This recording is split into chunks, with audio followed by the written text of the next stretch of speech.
otras áreas del mundo, y eso podía implicar que hasta el nombre podía cambiar en el futuro. No estamos considerando eso ahora, para que ustedes sepan, pero a lo menos queríamos causar un impacto en Latinoamérica.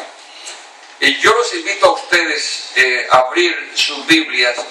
Entonces hoy va a ser, yo no tengo PowerPoint, no porque no lo pude hacer, sino que no quise hacerlo, porque quiero que usted abra su Biblia. Y si no tiene una Biblia, hágase al lado de quien tenga una Biblia, o el que tenga una Biblia más bien hágase al lado.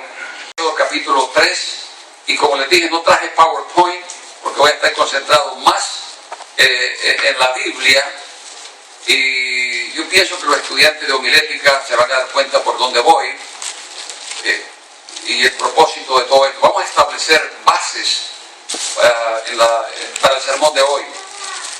Éxodo capítulo 3, versículo 1 en adelante, y no cierre su Biblia hoy, porque ese va a ser su PowerPoint, es su Biblia. Entonces vamos a leer el versículo 1 en adelante. Miren lo que dice, capítulo 3 de Éxodo. Dice: apacentando Moisés las ovejas de Jetro, su suegro, sacerdote de Madián, llevó las ovejas a través del desierto y llegó hasta Horeb, monte de Dios, y se le apareció el ángel de Jehová en una llama de fuego en medio de una zarza. Y él miró y vio que la zarza ardía en fuego y la zarza no se consumía. Entonces Moisés dijo: iré yo ahora y veré esta gran visión, ¿por qué causa la zarza no se quema? Viendo Jehová que él iba a ver, lo llamó Dios de en medio de la zarza y dijo: Moisés, Moisés. Y él respondió: heme aquí.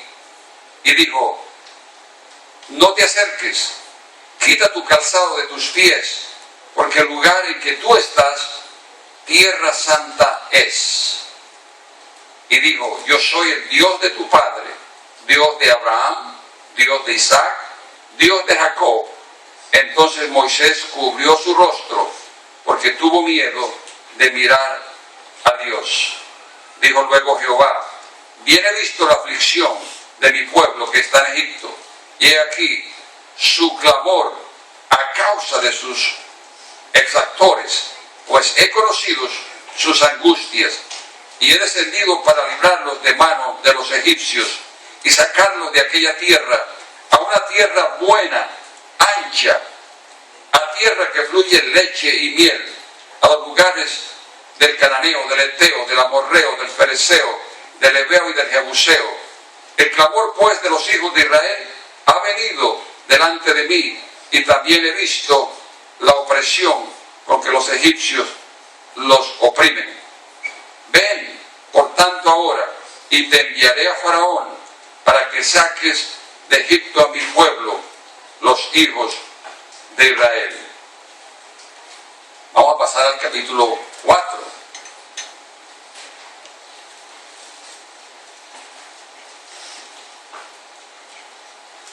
Dice el capítulo 4: entonces Moisés respondió diciendo: he aquí que ellos no me creerán, ni, Éxodo 4, ni oirán mi voz, porque dirán: no te ha parecido Jehová.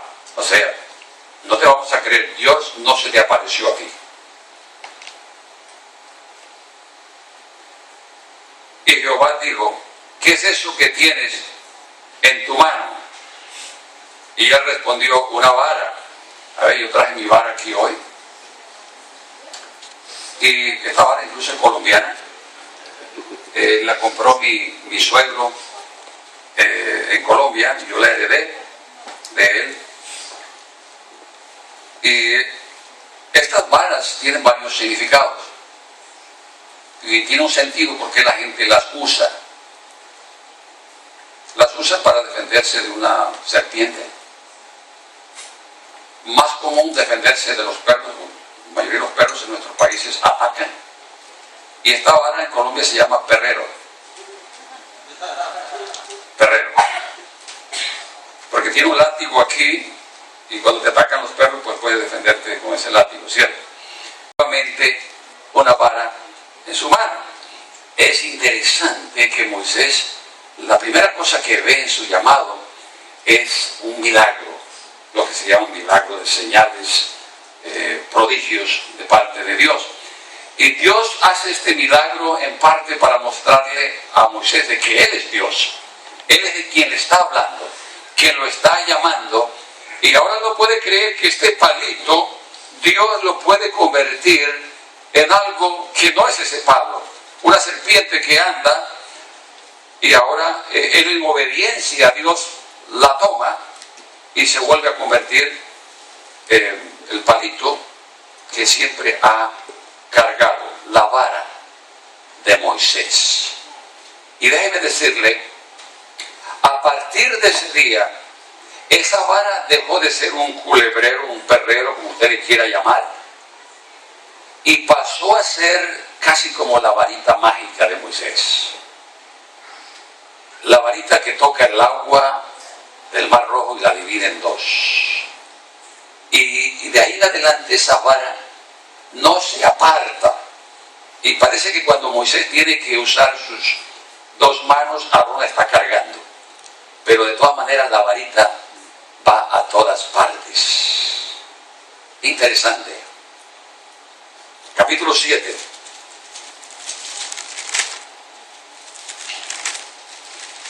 Versículo 6.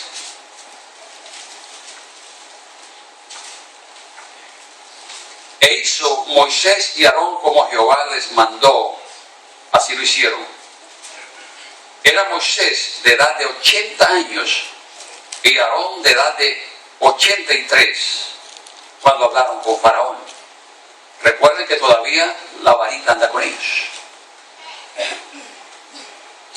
Habló Jehová, versículo 8. Habló Jehová a Moisés y a Aarón diciendo: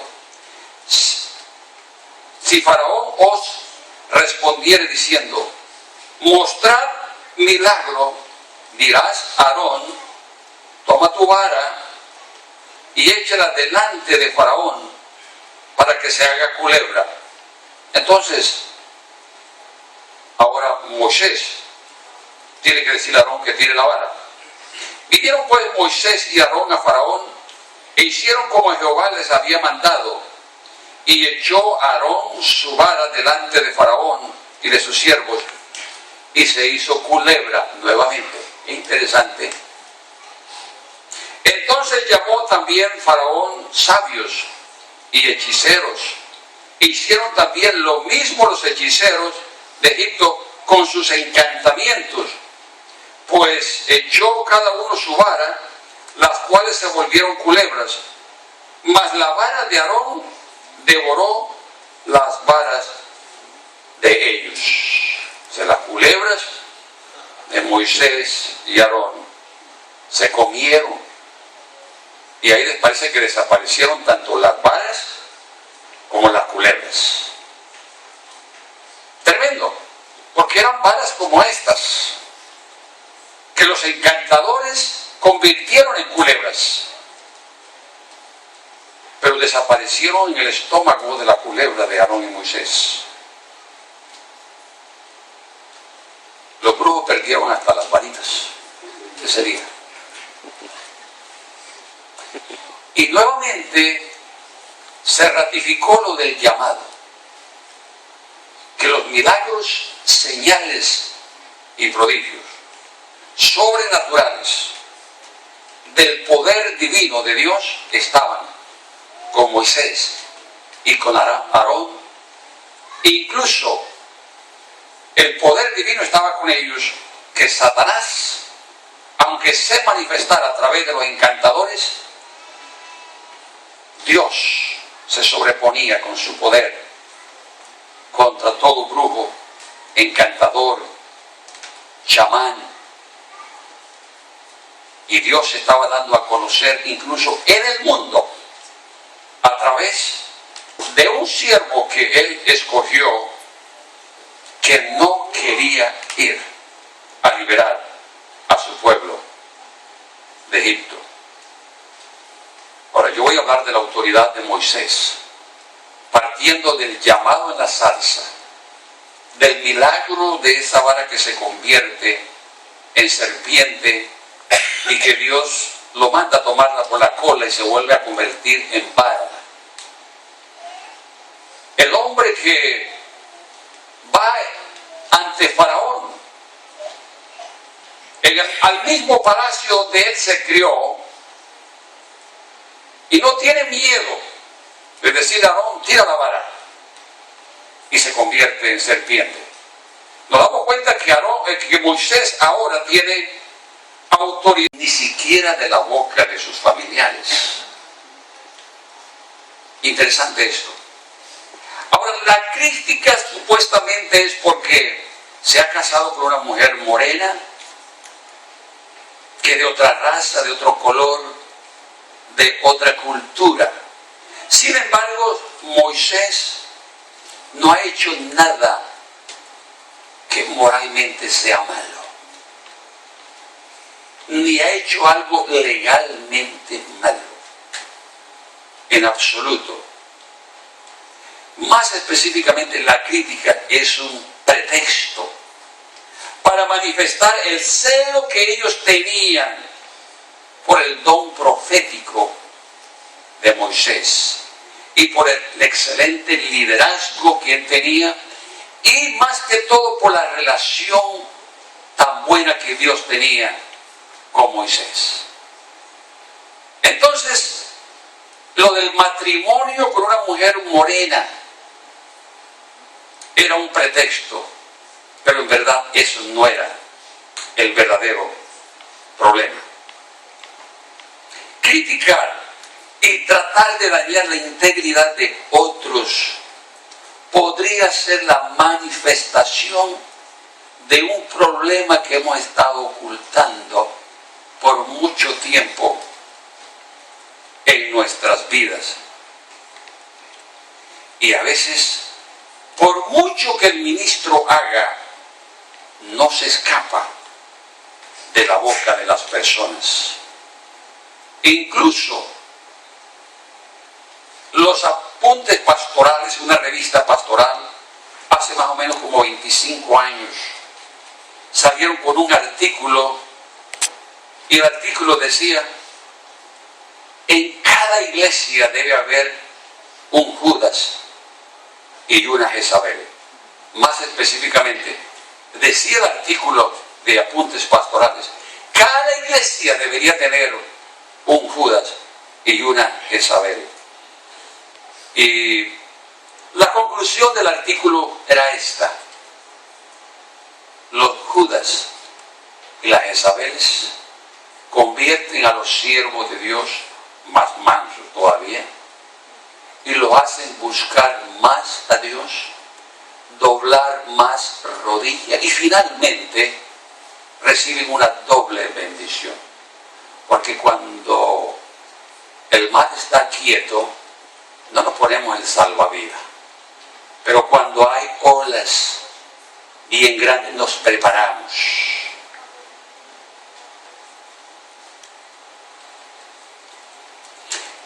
Ellos tenían una agenda escondida. Es un término de liderazgo. La agenda escondida es cuando uno hace algo,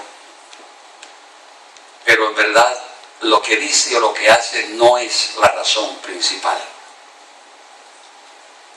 Solo estaban esperando una oportunidad para revelar su verdadera identidad. El problema más grande era: ¿quién tiene la autoridad en este trío, en esta triada? ¿O es Moisés? ¿O es Aarón? ¿O es María?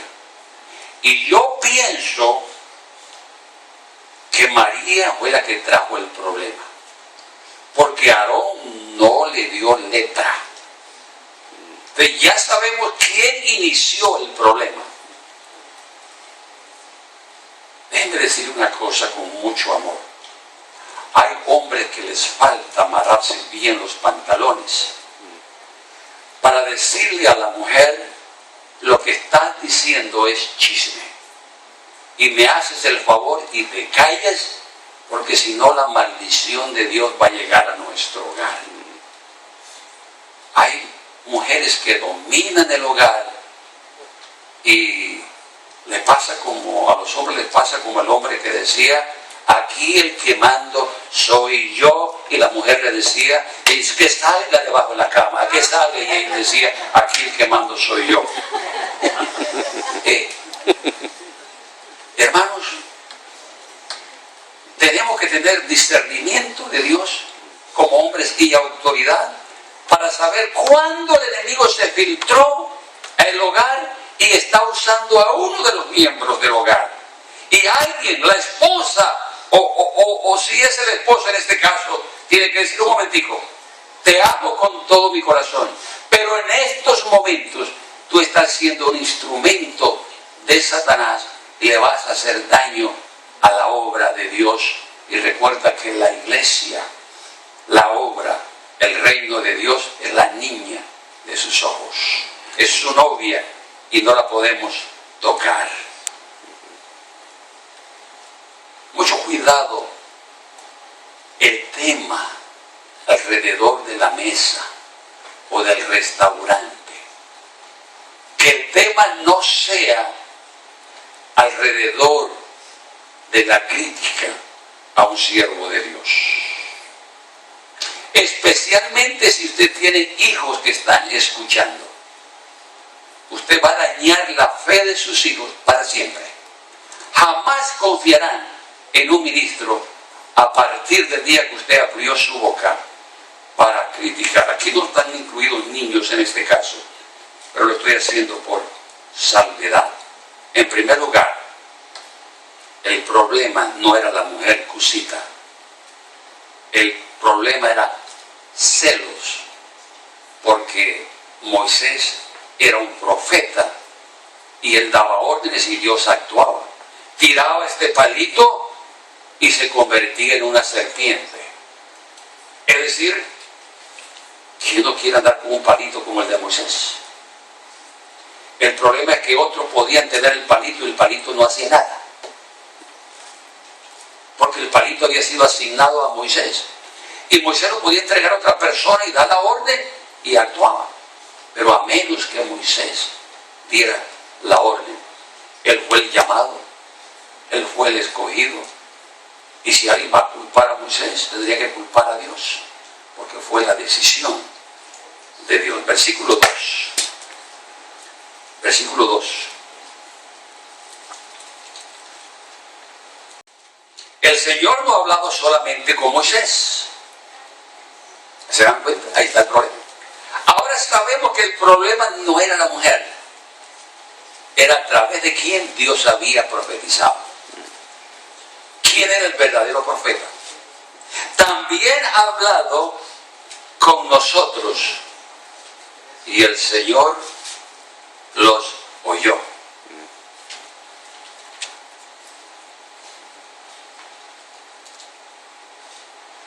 Esta frase,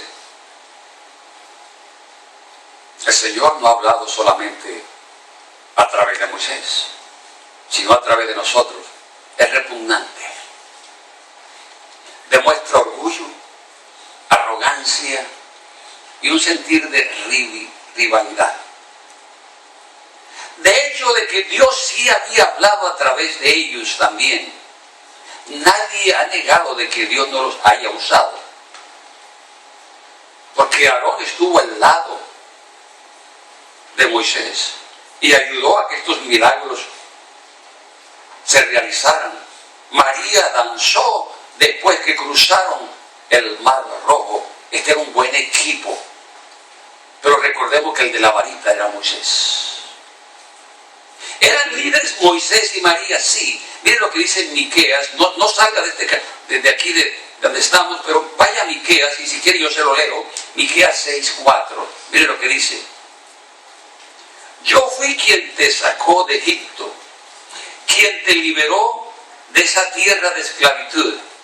Yo envié a Moisés, a Aarón y a María, que también le llaman Miriam, en la nueva traducción, para que fueran sus dirigentes, sus líderes.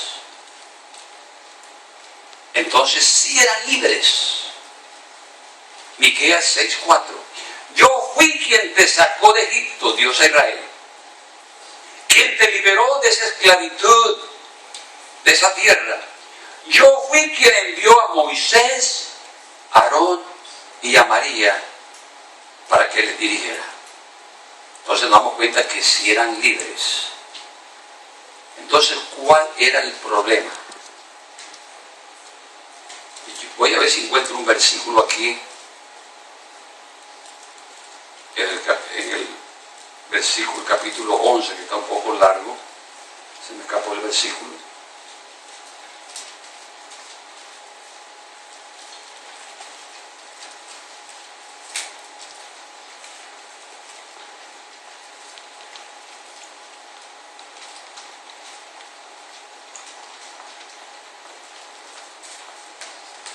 Vamos a ver si, versículo capítulo 11,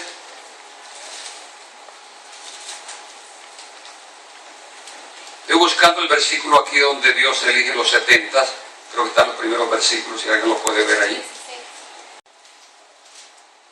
Ok, gracias Emily, versículo 16.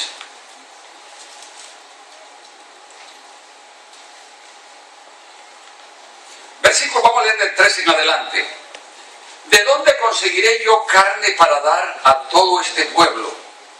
Porque lloran a mí diciendo, danos carne a comer. No puedo yo solo soportar a todo este pueblo que me es pesada demasiado. Versículo 15.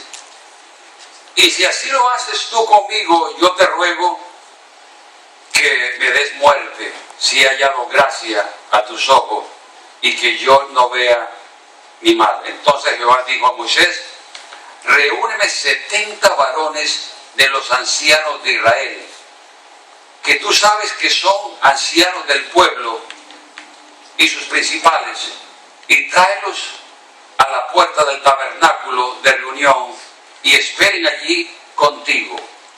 Y yo descenderé y hablaré allí contigo, y tomaré del espíritu que está en ti. ¿El espíritu de quién? De Moisés. Y pondré en ellos, y llevarán contigo la carga del pueblo, y no la llevarás tú solo. Pero el pueblo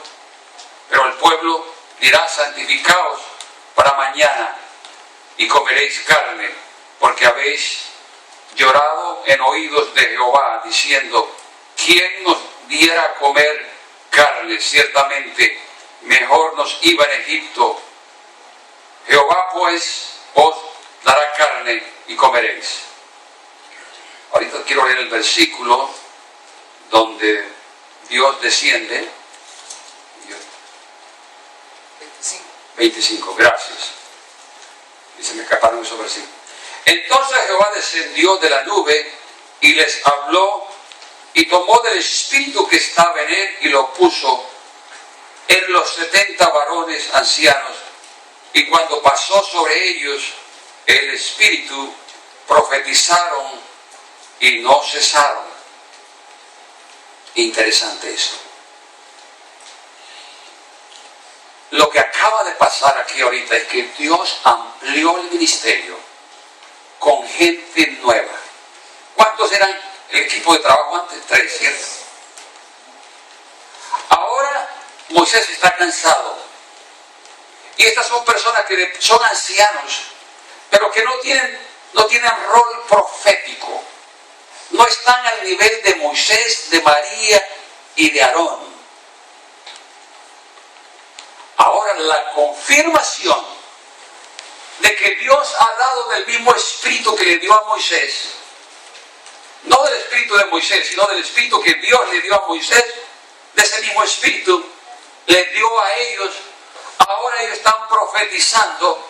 Es el sello, la confirmación de que estos 70 personas son aprobadas por Dios.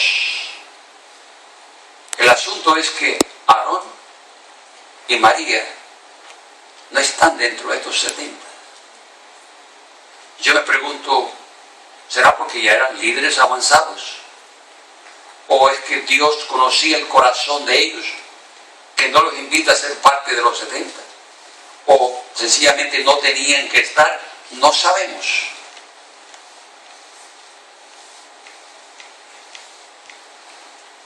Pero lo que pasa de ahí en adelante es sumamente interesante.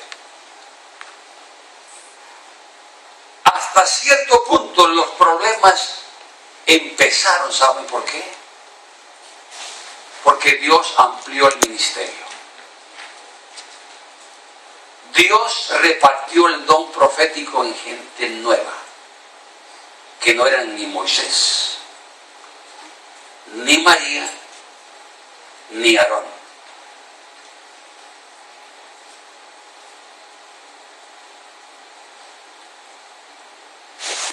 Hasta cierto punto los problemas son buenos, porque en medio de los problemas surge el verdadero carácter de quiénes somos nosotros. Dios permite por eso los problemas, tanto en el hogar, en el trabajo, en la iglesia y en el estudio. Los problemas traen a la luz cosas que no sabíamos y reflejan la madurez o la inmadurez. De hecho, a partir de la elección de los 70, que ocurre antes de ellos decir estas palabras, el Señor no ha hablado solamente con Moisés, también ha hablado con nosotros. Se sintieron que estaban quedando sin trabajo, sin oficio, sin autoridad, pero no era la verdad, era más bien en el corazón de ellos. Versículo 3. Dice que en realidad Moisés era el hombre más humilde del mundo. Y yo creo que aún en el original esto está en la forma de superlativo. El hombre más humilde sobre la tierra, más humilde del mundo. Yo quiero que usted lo piense 2 veces. No había otro hombre más humilde que Moisés sobre la tierra en esos momentos. Ahora, el Pentateuco es escrito por Moisés. Yo no creo que Moisés escribió esta parte. Tuvo que haber sido Josué. Porque si Moisés era el hombre más humilde sobre la tierra, él no pudo haber escrito esto de él mismo. Alguien tuvo que haberlo escrito por él. Él no era egoísta, no era ambicioso. Si él hubiera sido ambicioso, le aseguro que no hubiera dejado el palacio real. Ahí se hubiera quedado. Esa es una muestra que no le importó la riqueza, las cosas materiales. Y cuando Moisés estaba bajo presión, bajo crítica, bajo amenaza, él siempre confió en Dios y esperó en Dios con humildad. Y eso es lo que tiene que caracterizarnos a ustedes como líderes y a mí como pastor de igual manera. A Dios le gusta defender a los humildes. Interesante eso. Yo estaba buscando un pasaje bíblico que afirmara eso. ¿Por qué? ¿Por qué Dios buscó a Moisés? Yo creo que la clave fue la humildad. Miren lo que dice el Salmo 149:4. A mí me parece que ese salmo describe bien lo que estoy diciendo. Salmo 149:4 dice: porque el Señor se complace en su pueblo, a los humildes concede el honor de la victoria. Escuche bien. A los humildes Dios concede el honor de la victoria. No tiene que hacer nada un humilde para defenderse. Dios le concede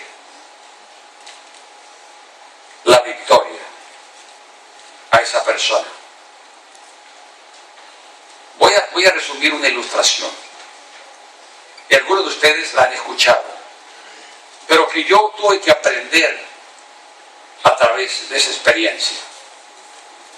Hace más o menos unos 10 años, no más, estamos hablando de 12 años, cuando empecé como consejero en Union Gospel Mission, en la capilla donde yo daba las conferencias vendían drogas, y parece que el líder que estaba antes sabía, pero le pasaban algo de moneda también a él. Bon Marché, en ese entonces, en el centro de Seattle. Y llegaban drogadictos con esas maleticas que usan las azafatas, recién salidos de los almacenes con jeans, perfumes, CD players. Y cuando yo vi ese panorama, yo dije, yo no voy a permitir esto. Y cuando yo dije, no permito esto aquí, se me vinieron 7 personas en contra. Yo sabía que estaba haciendo lo correcto. Yo sabía que no tenía que pelear con ellos. Y el director me dijo, Jorge, si tú das la orden, cerramos este programa de rehabilitación. Tú dirás. Yo dije, no, yo voy a persistir. Y él vino y se paró al frente mío, aquí al lado mío. Me dijo, Jorge, siéntate. Yo no tuve que decir ni una palabra. Él les dijo, señores, ahí está la puerta. Si ustedes se van, Jorge llena este lugar otra vez. Él no había hablado conmigo incluso. Yo estaba dispuesto a llenar otra vez. Pero les dijo así. Yo digo, wow. Le digo, este lugar no es del gobierno. Este lugar es pagado por iglesias. Gente que ama a Dios. Y si Jorge le ha dicho que no permite robo dentro de este lugar y droga, eso es lo que vamos a hacer. Bueno, ellos se fueron hasta la televisión, la radio, la Casa Latina y dijeron una cantidad de barbaridades contra mí. ¿Qué hice yo? Me mantuve callado, orando. Y mientras yo estaba orando, ellos habían traído un traductor hispano que hablaba ambos idiomas. Entonces, Dios me dijo, háblale a él. Cuando ya el grupo salió, yo lo llamé a él. Y yo le dije, estoy seguro que tú no crees lo que estás diciendo. Incluso lo miré a los ojos y le dije, estoy seguro que tú eres temeroso de Dios. Y estoy seguro que te estás dejando usar por esas 7 personas. Y cuando yo empecé a hablarle, este muchacho empezó a llorar. Él me dijo, sí, yo soy cristiano, fui un líder en El Salvador, soy bautizado, pero soy drogadicto ahora. Y ellos me buscaron. Yo no sé ni lo que ha pasado aquí. Todo quedó allí. Ese muchacho, a partir de ese día, el vocero, fue uno de mis mejores amigos en el centro de Seattle. Pero lo interesante es esto, que un día, 3 años después, esas 7 personas ya no estaban allí. Yo estaba predicando cuando 3 personas se pusieron de pies y dijeron, pastor, queremos pedirle perdón a usted. Y pidieron perdón delante de 60 personas en público. Faltan 4. Pasaron como 6 meses. Yo estaba dando una conferencia cuando 2 que estaban aquí se pusieron de pie y dijeron, pastor, queremos pedirle perdón por lo que hicimos. Y había gente que ni sabía de qué estaban hablando. ¿Cuánto van? 5. Y pasó como un año. Y otro hizo lo mismo. Van 6, ¿cierto? Faltaba 1. Y un día Dios me usó para una conferencia de cómo hablando de autoridad espiritual, cómo debemos respetar las leyes de este país, porque son establecidas por Dios. Respetar a los ministros. Y yo les decía esa noche a ellos, cuando yo no esté en este púlpito y llega otro pastor, el hecho de que un pastor visitante me hacen el favor y lo respetan, porque es un siervo de Dios, porque ya me estaban respetando a mí, pero no a los pastores que eran invitados, que yo invitaba y yo no estaba presente. Cuando dije esto, se paró alguien en la mitad. Le estoy hablando de 3 años después. Ya. Digo, pastor, usted quizás no recuerda, pero yo fui la persona que hace 3 años causé un problema grande aquí en este lugar a usted. Y tenía una Biblia como este tamaño, bien gorda. Y yo quiero pedirle perdón delante de todas estas personas que ni saben de qué estoy hablando 3 años después. Es que después que yo salí de aquí, me cayó una enfermedad incurable. Y debido a esa enfermedad incurable, yo acepté al Señor Jesucristo como mi Salvador. Ahora sí soy un verdadero cristiano. Soy miembro de una iglesia en Portland. Pero vine hasta acá para pedirle perdón a usted. Terminó la sesión. Yo lo invité a la oficina y de hecho la enfermedad era una enfermedad incurable. Le ministré esa noche sanidad. No he sabido más de él. Me impresionó que vino una sola vez a pedir perdón. El versículo es muy claro. Porque el Señor se complace en su pueblo. A los humildes concede el honor de la victoria. Mis queridos hermanos, si usted es un siervo de Dios, usted no tiene que hacer absolutamente nada. Dios le concede el honor de la victoria. Se me escapaba para decirle que el número 6, una noche yo estaba sentado en la oficina, ahí mismo al lado de la capilla, cuando de pronto yo veo que se para uno de los 7. Estamos hablando de 2 años y medio después, y se paró en la puerta. Yo estaba dando una clase de discipulado. Este señor se llamaba Jesús. Interesante. Y yo le dije, a la orden.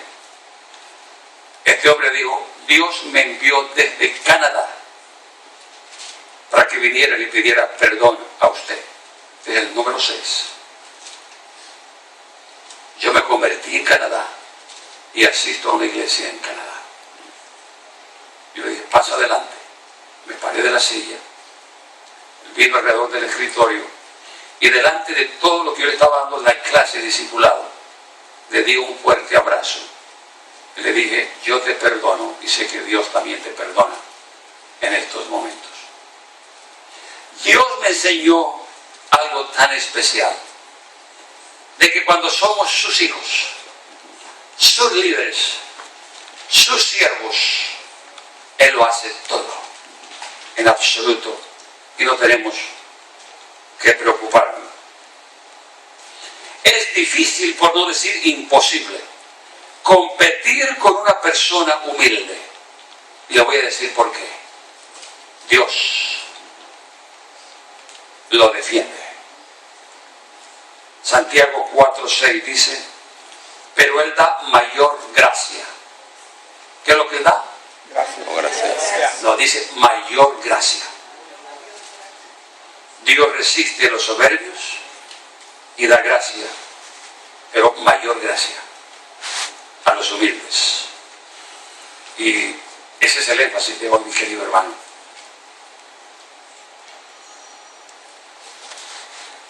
En Hechos 7:37,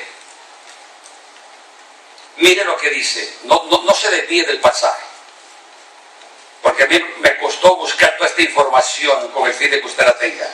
Hechos 7:37 dice, Dios dice, este Moisés le dijo a los israelitas, Dios hará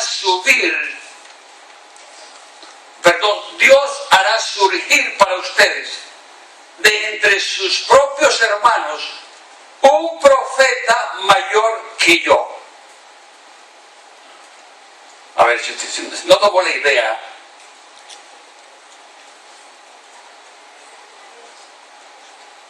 el libro de Hechos, pero pienso que es pertinente. Me llaman el jueves y me dicen, pastor, lo necesitamos urgente.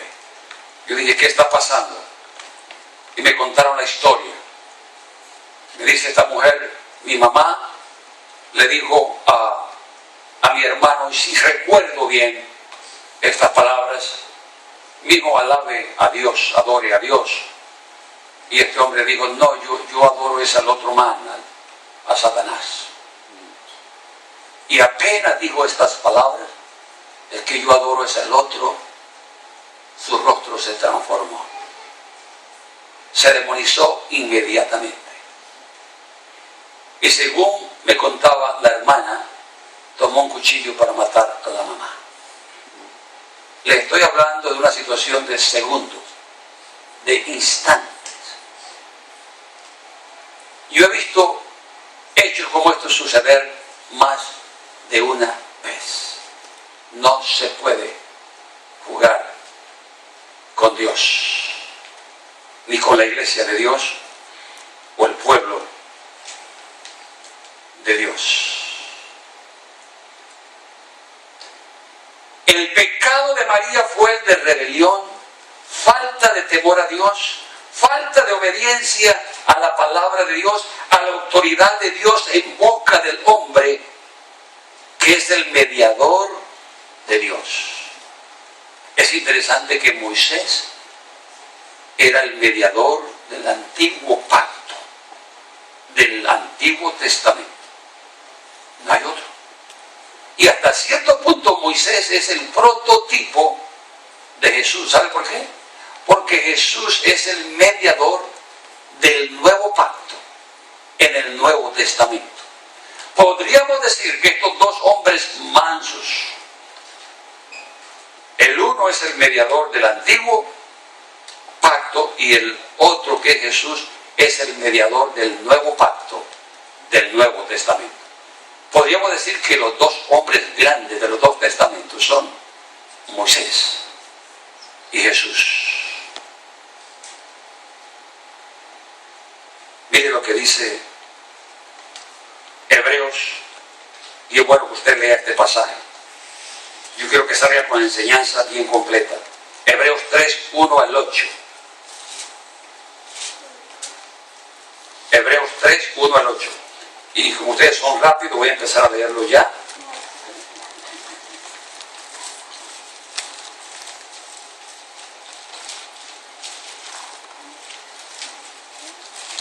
Por tanto, hermanos, Hebreos 3, 1 al 8. Por tanto, hermanos, ustedes que han sido santificados y que tienen parte en el mismo llamamiento celestial, consideren a Jesús apóstol y sumo sacerdote de la fe que profesamos. Él fue fiel al que lo nombró, como lo fue también ¿quién? Moisés. En toda la casa de Dios. La comparación es entre los dos personajes. De hecho, Jesús ha sido estimado digno de mayor honor que Moisés. Así como el constructor de una casa recibe mayor honor que la casa misma. Porque toda casa tiene su constructor, pero el constructor de todo es Dios. Moisés fue fiel como siervo en toda la casa de Dios para dar testimonio de lo que Dios diría en el futuro. Cristo, en cambio, es fiel como hijo al frente de la casa de Dios. Y esa casa somos nosotros, con tal que mantengamos nuestra confianza y la esperanza que nos enorgullece. Por eso, como dice el Espíritu Santo, si ustedes oyen hoy su voz, no endurezcan el corazón, como sucedió en la rebelión en aquel día de prueba en el desierto. Lo que está diciendo el autor de Hebreos es que no les pase a ustedes como a Aarón y María, o como a la rebelión de Coré. No se engañen, no caigan en la misma trampa. Es interesante que esta exhortación está para nosotros. No caigamos en rebelión, en rebeldía. Versículo 11. Aarón le dijo a Moisés: por favor, mi Señor, no nos castigues por este pecado que locamente o tontamente hemos cometido. No permitas que ella quede como una criatura muerta antes de nacer, que sale con la piel medio deshecha. Lo que hemos hecho es una tontería. Y lo que vemos aquí es que el que se arrepiente de los dos es Aarón. Parece que María no tiene la madurez para arrepentirse y pedir perdón. María trae el problema, Aarón invoca la solución pidiendo perdón por los dos. Yo creo que de los tres, de los dos, Aarón era más humilde.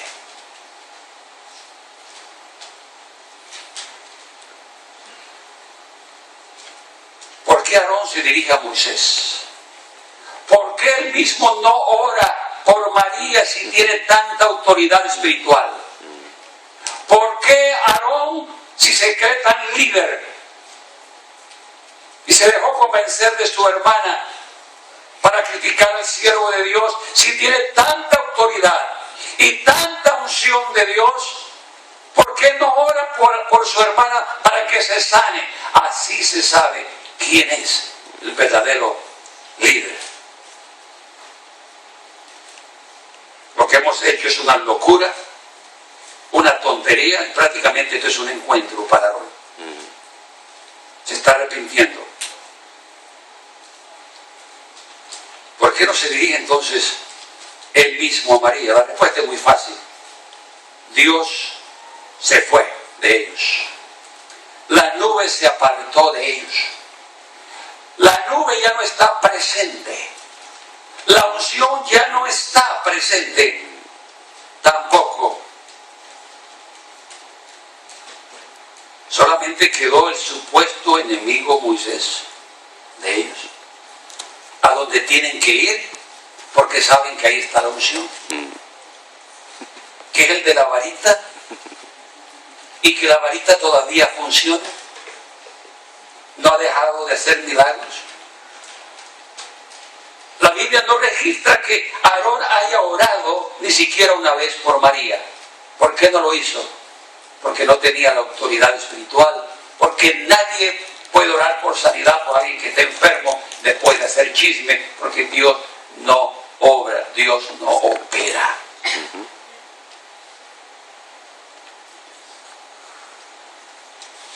¿Cómo demostró Moisés que él era líder? Orando la guerra, aunque le trataron de dañar la imagen. Versículo 13, y vamos terminando. Entonces Moisés suplicó: Señor, por favor, oh Dios, te ruego que la sanes. La sanidad de María fue el sello, la confirmación de que Moisés era el verdadero líder. Y Moisés no tuvo reparo, oró por su hermana. Los milagros, señales y prodigios de Moisés eran el sello de aprobación, era la carta de identidad de Moisés, de que ese era el hombre que Dios había elegido sobre la tierra.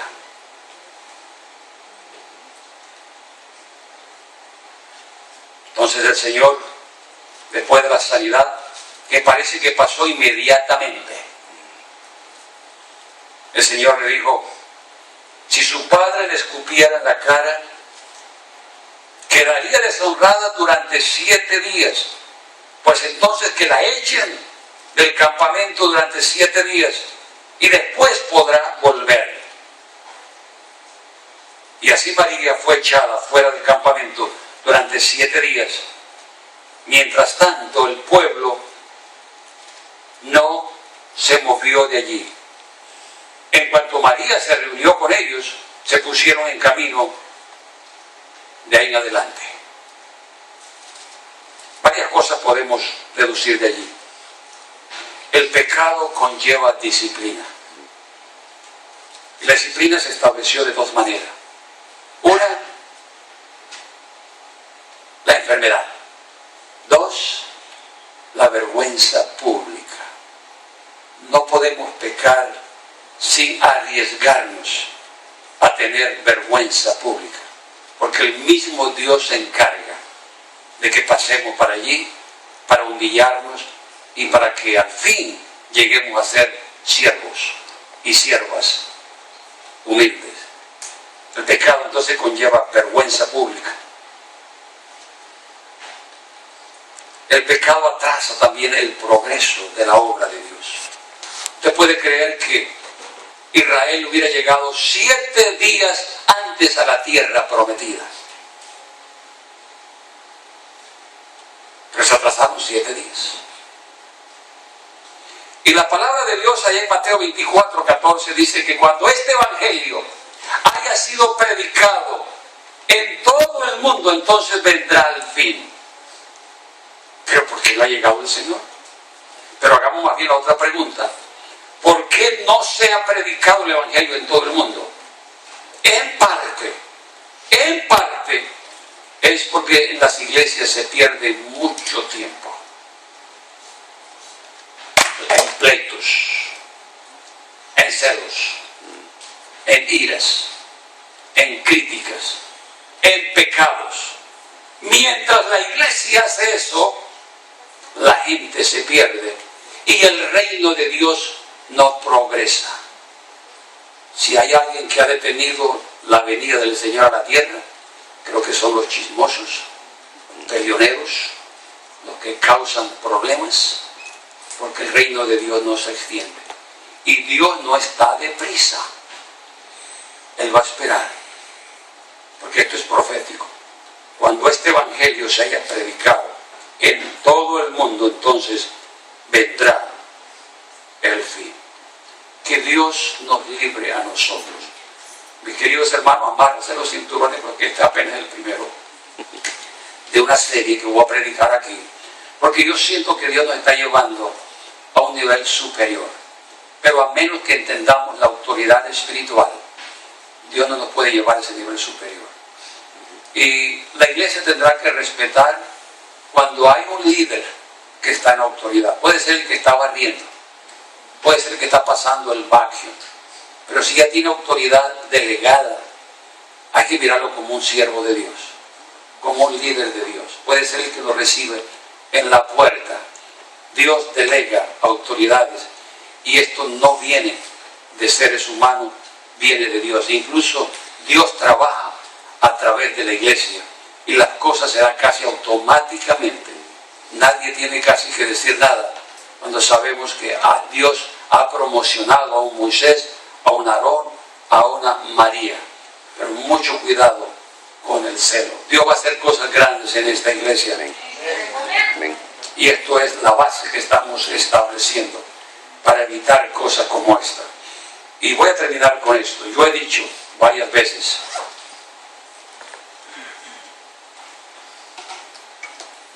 la iglesia de las Américas no será una iglesia de chismes. Si a ustedes le llegan con chisme y usted es líder, la primera cosa que tiene que hacer es, ya hablo con el pastor Jorge, ¿cierto? Y algunos líderes han fallado en esto, porque esa debe ser la pregunta: ¿a cuántas personas le han dicho? Ya hablo con el pastor, hablo con la pastora. ¿Quiere que nos reunamos con el pastor? Y así usted está evitando que la maldición de Dios contamine la iglesia de Cristo. Ustedes están muy en silencio hoy, porque he tocado un tema que es pesado, que casi no se predica, como dije, esto a nivel de liderazgo. Y ahí damos duro Pero es bueno que toda la iglesia conozca estos temas. La iglesia de las Américas no será una iglesia de chismes, y los chismosos o cambian o se van de la iglesia de las Américas. Así de sencillo. Y es interesante que cuando surgen problemas se sabe quién es quién. Y esto es parte del propósito de Dios. Es parte del plan de Dios. Nos esperan cosas buenas, pero tenemos que abrocharnos los cinturones bien abrochados. Y yo no cederé un centímetro para que la iglesia de Dios sufra, en absoluto. Seré firme en esto. ¿Sabe por qué? Porque esto cuesta mucho trabajo, mucha rodilla, mucha lágrima, y no es el esfuerzo del pastor, sino de todos ustedes que fielmente llegan a la iglesia. Mantenga ese estándar aquí y diga afuera: el pastor no acepta chisme aquí, ya habló con él. Si le llega algún chisme, van a llegar. Recuerde lo que dijo Apuntes Pastorales, que cada iglesia debe tener un Judas y una Jezabel. Pero al final del artículo dice: pero Judas se ahorcó y a Jezabel se la comieron los perros. Y esa es la historia real. Vamos a orar.